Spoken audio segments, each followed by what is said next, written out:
तो छात्रों, आइए आज मैं आपको एक्सक्लामेटरी सेंटेंस के बारे में बताऊंगा, जिसकी हिंदी है विस्मयादिबोधक वाक्य।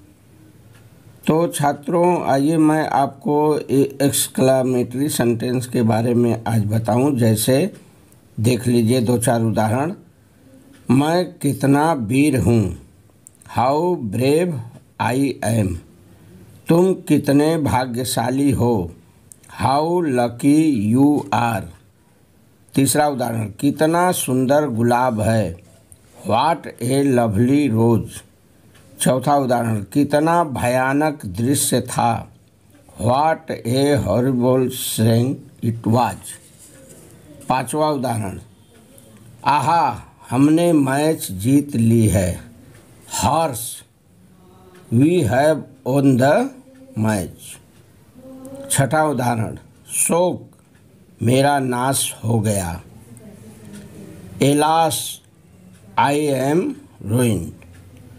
सातवां उदाहरण, ओह कैसे आना हुआ, hello what brings you here. ठीक है। तो छात्रों, यदि ऐसा वाक्य आता है तो आप इनको कैसे पहचानेंगे? पहचानोगे नहीं तो फिर अनुवाद कैसे करोगे? इसलिए पहचानना पहले बहुत ज़रूरी होता है। तो ऐसा वाक्य जिसमें आश्चर्य, शोक, हर्ष आदि हृदय के भाव पाए जाते हैं, ऐसे वाक्यों में कितना, कैसी या आहा, ओहो आदि शब्द लगे रहते हैं। तो वह एक्सक्लामेटरी सेंटेंस का वाक्य माना जाता है। जैसे ऊपर के उदाहरणों में आपने देख ही लिया। तो इसमें विस्मय सूचक चिन्ह भी लगा होता है। छात्रों ध्यान देना, विस्मय सूचक चिन्ह बहुत अनिवार्य होता है। ठीक है। तो अब आप पहचान आपने कर लिए। अब हिंदी से अंग्रेजी बनाने के नियम को समझ लीजिए। तो छात्रों, इन वाक्यों में कितना शब्द आया है, ठीक है, ध्यान दीजिएगा।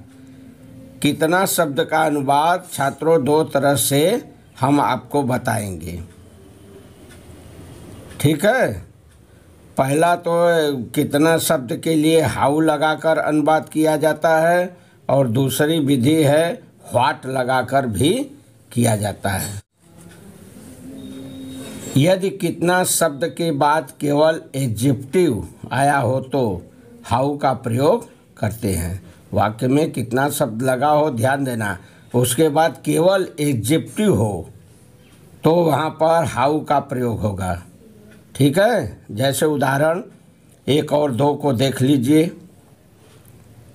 मैं कितना वीर हूँ, इसमें वीर शब्द क्या है, ये एडजेक्टिव है। हाउ ब्रेव आई एम, ठीक है, मैं कितना वीर हूँ, इसमें वीर शब्द एडजेक्टिव है, इसलिए हाउ का यहाँ पर प्रयोग हुआ है, व्हाट का यहाँ पर प्रयोग नहीं होगा। ठीक है। क्योंकि मैंने नियम में बता दिया है, कितना शब्द के बाद केवल एडजेक्टिव आया हो तो हाउ का प्रयोग हुआ, इसलिए यहाँ हाउ का प्रयोग हुआ, क्योंकि यहाँ कितना के बाद केवल एडजेक्टिव शब्द आया है, एडजेक्टिव वीर है। ठीक है। दूसरा समझ लीजिए, तुम कितने भाग्यशाली हो, हाउ लकी यू आर। तो छात्रों, इसमें भाग्यशाली शब्द क्या है, ये एडजेक्टिव का काम कर रहा है। ठीक है। कितना के बाद एडजेक्टिव यहाँ पर आपको मिल गया, केवल एडजेक्टिव लगा है कितना के बाद, इसलिए यहाँ पर हाउ का प्रयोग होगा।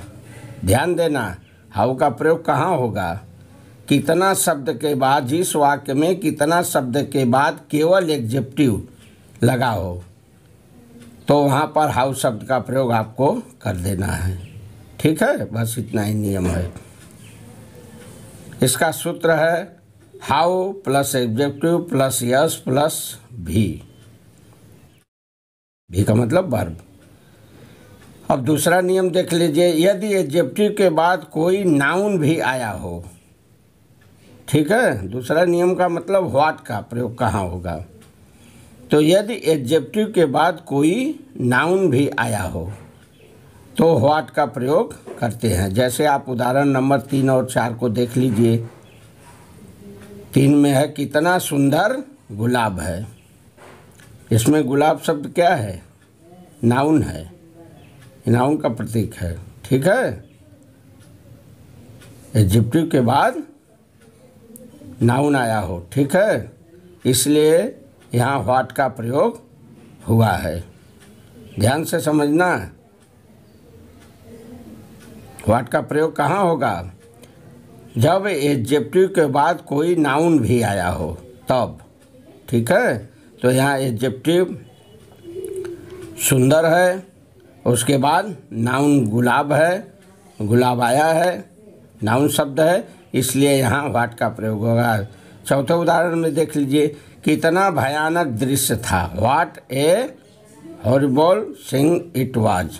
ठीक है, तो इसमें दृश्य नाउन है जो एडजेक्टिव के बाद आया है। एडजेक्टिव क्या है इसमें? भयानक। और नाउन क्या है? दृश्य। इसलिए यहाँ व्हाट का प्रयोग हुआ है। ठीक है, हमें उम्मीद है कि आप लोग अच्छी तरह इसको समझ गए होंगे। ध्यान देंगे तो ये बहुत बड़ी बात नहीं है, बहुत इजी है। इसका सूत्र है, ऐसा अगर वाक्य है तो पहले वो व्हाट से शुरू करेंगे, फिर एडजेक्टिव, फिर नाउन, फिर सब्जेक्ट, फिर वर्ब। तो इसका सूत्र होगा what plus adjective plus N plus S plus verb. तो छात्रों, इसको भी आप समझ लीजिए, यह भी जरूरी है। ऐसा वाक्य बिना वर्ब के भी बनते हैं। समझ रहे हैं?